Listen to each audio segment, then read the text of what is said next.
This is a really short mini video on how to approach the second paragraph or the second and third paragraphs for our Bombing of Black Wall Street writing.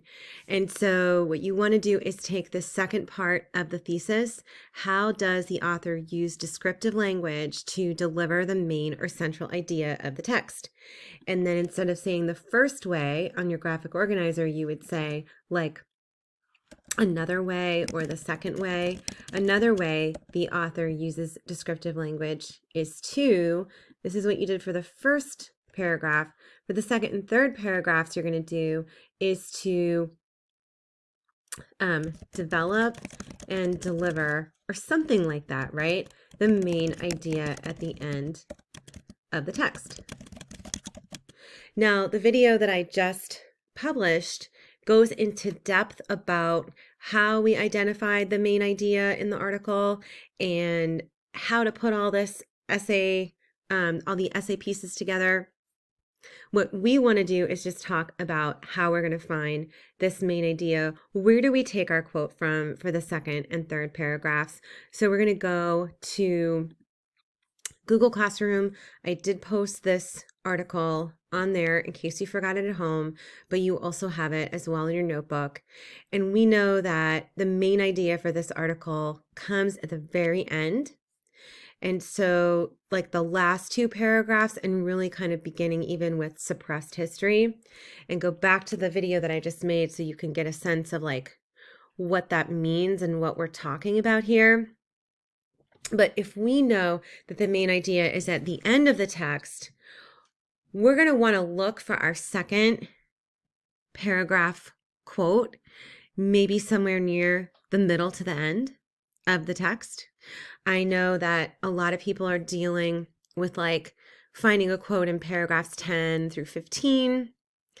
And what I want you to do is, hopefully, if you do have your paper annotations, you'll be able to see some highlighted universal ideas in there, as well as descriptive language from our annotating.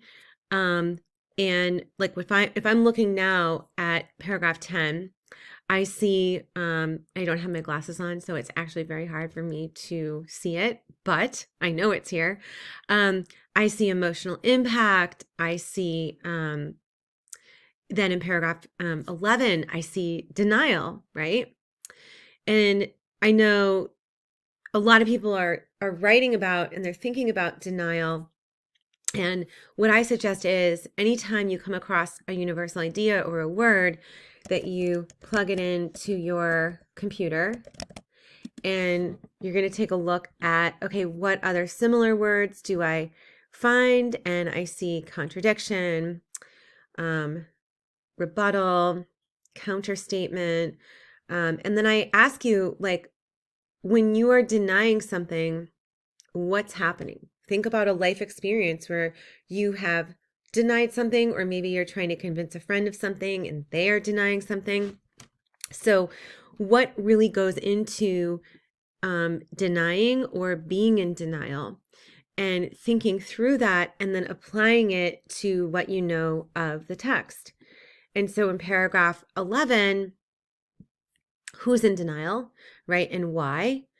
And this could be a quote for my middle paragraph, as long as I connect it back to the universal ideas at the end of the article. And that is what paragraphs 2 and 3 are all about. How does this little word denial, and it's actually repeated a couple times in the middle to the end of the passage, and you can track how many times, and if you want to get into some more detail and depth in your writing, how do those words at the middle of the text and in this one denial, how does that connect to the big ideas at the end? And so when I go back to my graphic organizer,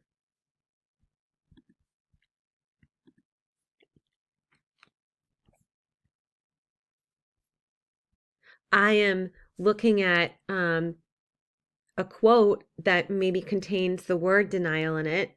And if I am going to use that quote from paragraph 11 with denial in it, I don't want to have my universal idea as denial, because you just don't want to take a word that you see in the quote and drop it in here as a way to talk about your quote.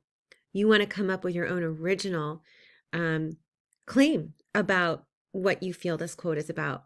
Now, that doesn't mean you can't use a similar word as denial, right? So you try to take something that you interpret or that you inference or hypothesize from the quote. And if you go back to your universal idea list, maybe you're looking at avoidance. Maybe it's anguish, and you'd have to look that word up to see exactly what other similar words are with it. I see silence right here. And in fact, maybe I want to go back to my text and say, interesting, silence. How are silence and denial related? And you think in your own real life, how might being silent about something and being in denial about something, how is that similar or different in my own life and what I know of it?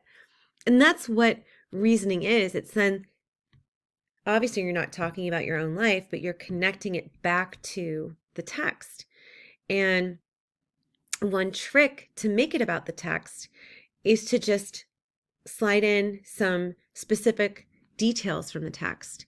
So instead of, you being in denial for something and how you feel you are when you are in denial, you're going to attach that to how maybe people throughout history have been in denial of something very important that is also connected to the bombing of Black Wall Street.